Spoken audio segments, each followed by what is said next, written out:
Hello students, maths ಕ್ಲಾಸ್ಗೆ ಸ್ವಾಗತ.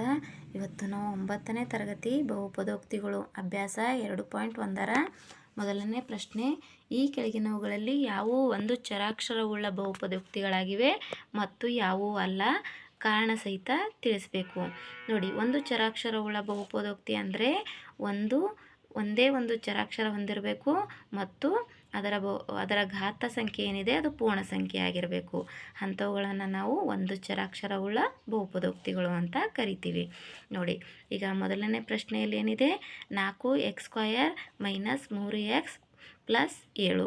ನೋಡಿ, ಇಲ್ಲಿ ಒಂದೇ ಬೀಜೋಕ್ತಿ ಇದೆ, ಅಂದರೆ x. ಇದರ ಘಾತ ಕೂಡ ಪೂರ್ಣ ಸಂಖ್ಯೆಯಾಗಿದೆ, ಅಂದರೆ 2 ಪೂರ್ಣ ಸಂಖ್ಯೆಯಾಗಿದೆ. ಹಾಗಾಗಿ ಮೊದಲನೇದು ಇದೇನಿದೆ ಒಂದು ಚರಾಕ್ಷರವುಳ್ಳ ಬಹುಪದೋಕ್ತಿಯಾಗಿದೆ. ಎರಡನೇದರಲ್ಲಿ y² + √2. yನ ಘಾತ ಒಂದು ಪೂರ್ಣ ಸಂಖ್ಯೆಯಾಗಿದೆ ಮತ್ತು ಇಲ್ಲಿ ಒಂದೇ ಬೀಜೋಕ್ತಿ ಇದೆ. ಹಾಗಾಗಿ ಇದು ಕೂಡ ಒಂದು ಚರಾಕ್ಷರವುಳ್ಳ ಬಹುಪದೋಕ್ತಿ. ಮೂರನೇ ಪ್ರಶ್ನೆಯಲ್ಲಿ 3√t + t√2. ಇಲ್ಲಿ ಒಂದೇ ಚರಾಕ್ಷರ ಆಗಿದೆ, ಆದರೆ ಟಿಗೆ ರೂಟ್ ಇದೆ. ರೂಟ್ ಒಂದು ಪೂರ್ಣ ಸಂಖ್ಯೆ ಅಲ್ಲ, ಹಾಗಾಗಿ ಇದು ಒಂದು ಚರಾಕ್ಷರವುಳ್ಳ ಬಹುಪದೋಕ್ತಿ ಆಗೋದಿಲ್ಲ.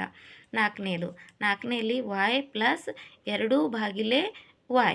ನೋಡಿ, ಇಲ್ಲಿ y ಅನ್ನೋದು ಒಂದು ಚರಾಕ್ಷರ ಏನೋ ಇದೆ, ಆದರೆ ಇದು yನ ನಾವು ಮೇಲ್ಗಡೆ ತಗೊಂಡ್ರೆ ಇದರ ಘಾತ ಮೈನಸ್ ಆಗತ್ತೆ, ಅಂದರೆ y - 1 ಆಗತ್ತೆ.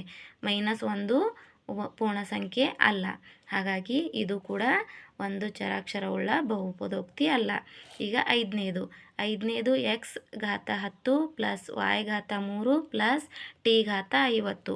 ನೋಡಿ, ಘಾತಗಳ ಸಂಖ್ಯೆ ಏನೋ ಪೂರ್ಣ ಸಂಖ್ಯೆಗಳಾಗಿವೆ, ಆದರೆ ಇಲ್ಲಿ ಬೀಜೋಕ್ತಿಗಳು ಬೇರೆ ಬೇರೆ ಇವೆ. ಇಲ್ಲಿ x ಇದೆ, ಇಲ್ಲಿ y ಇದೆ, ಇಲ್ಲಿ t ಇದೆ. ಹಾಗಾಗಿ ಇದು ಒಂದು ಚರಾಕ್ಷರವುಳ್ಳ ಬಹುಪದೋಕ್ತಿ ಅಲ್ಲ. ಇದನ್ನು ನಾವು ಯಾವ ರೀತಿ ಬರಿಬೇಕು ನೋಡಿ, ಮೊದಲನೇ ಪ್ರಶ್ನೆಯಲ್ಲಿ ಮೊದಲನೆಯದು ಮತ್ತು ಎರಡನೇದು ಒಂದು ಚರಾಕ್ಷರವುಳ್ಳ ಬಹುಪದೋಕ್ತಿಗಳಾಗಿವೆ. ಇವೆರಡು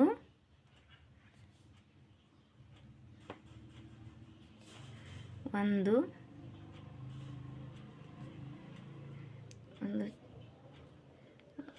ಚರಾಕ್ಷರವುಳ್ಳ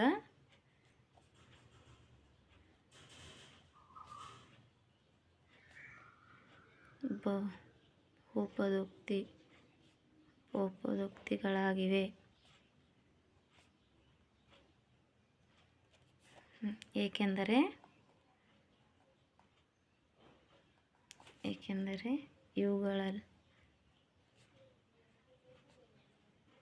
ಇವುಗಳಲ್ಲಿರುವ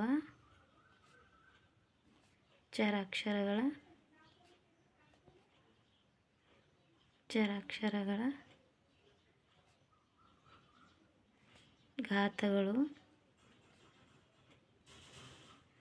ಘಾತಗಳು ಪೂರ್ಣ ಸಂಖ್ಯೆಗಳಾಗಿವೆ.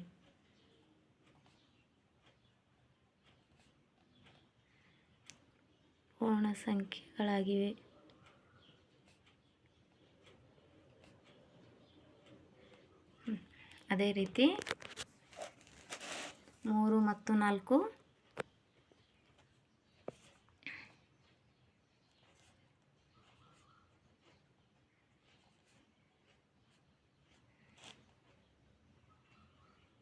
4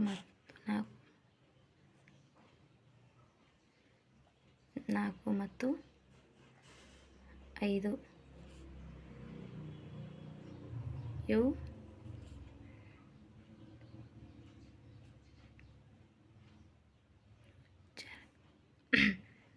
ಒಂದು ಚರಾಕ್ಷರವುಳ್ಳ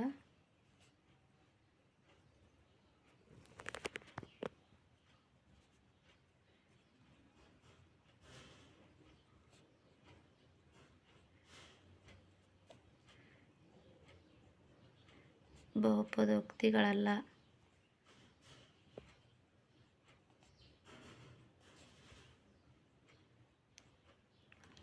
ಏಕೆಂದರೆ ನೋಡಿ, ಮೂರನೇ ಪ್ರಶ್ನೆಯಲ್ಲಿ 3√t + t√2. ಇಲ್ಲಿ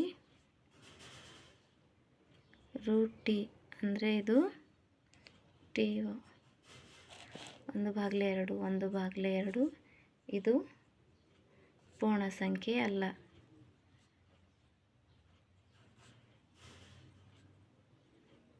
ಪೂರ್ಣ ಸಂಖ್ಯೆ ಅಲ್ಲ. ಅದೇ ರೀತಿ ನಾಲ್ಕನೇದರಲ್ಲಿ y ಪ್ಲಸ್ 2/y, ಇಲ್ಲಿ y -1 ಆಗುತ್ತೆ. -1 ಇದು ಪೂರ್ಣ ಸಂಖ್ಯೆ ಅಲ್ಲ.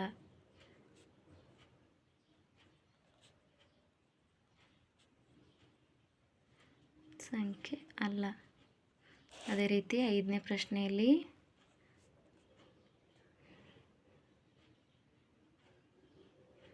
x y t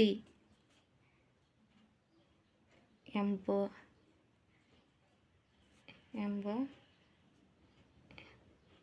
3 ಚರಾಕ್ಷರಗಳಿವೆ.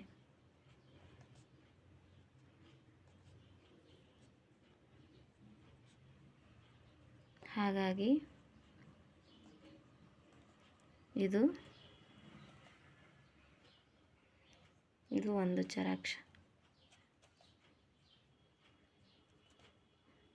ಚರಾಕ್ಷರವುಳ್ಳ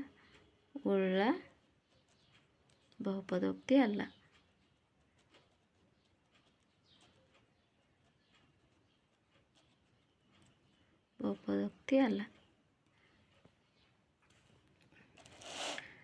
ತಿಳಿತಾ?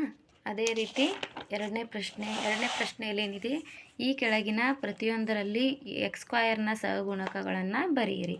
ನೋಡಿ, ಇಲ್ಲಿ ಇದು ತುಂಬಾ ಸರಳವಾಗಿದೆ. ಇಲ್ಲಿ ಕೊಟ್ಟಿರುವಂಥ ಪ್ರಶ್ನೆಗಳಲ್ಲಿ x² ಸಹಗುಣಕ ಅಂದರೆ x² ಬದಿಯಲ್ಲಿ ಯಾವ ಸಂಖ್ಯೆ ಇರುತ್ತೇನೋ ಅದನ್ನು ಇಲ್ಲಿ ತಿಳಿಸ್ಬೇಕು. ಈಗ ನೋಡಿ, 1ನೇ ಪ್ರಶ್ನೆಯಲ್ಲಿ 2 + x² + x. ನೋಡಿ, ಇಲ್ಲಿ ಏನು ಕೇಳಿದ್ದಾರೆ ನೋಡಿ, x² ಕೇಳಿದರೆ ಇಲ್ಲಿ x² ಬದಿಯಲ್ಲಿ ಸಂಖ್ಯೆನ ಬರಿಬೇಕು. ಒಂದೊಂದು ಸಾರಿ x ಸಹಗುಣಕ ಕೇಳ್ತಾರೆ.